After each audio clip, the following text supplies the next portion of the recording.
Kung bakit dapat tayong magpasalamat sa ating Panginoong Diyos ay nakasaad po sa Aklat ng Mga Awit 107:5, 10 hanggang 13, 1 at 22. Ganito po ang sinasabi. Sila'y nagutom at nauhaw at nanlupaypay ang kanilang buhay.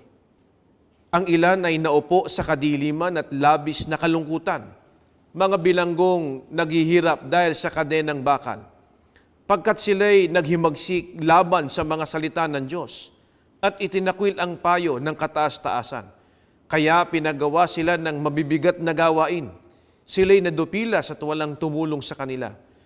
Kaya dumaing sila sa Panginoon sa kanilang kahirapan at iniligtas sila sa kanilang kalungkutan. Magpasalamat kayo sa Panginoon sapagkat siya'y mabuti. Ang pag-ibig niya'y nananatili magpakilanman. Bayaang maghain sila ng mga handog ng pasasalamat at ihayag ang kanyang mga gawa sa pamamagitan ng mga awit ng kagalakan. Mahalagang magsagawa po ng pagbubulay ang isang lingkod ng ating Panginoong Diyos sa isang taong nagdaan sa kanyang buhay.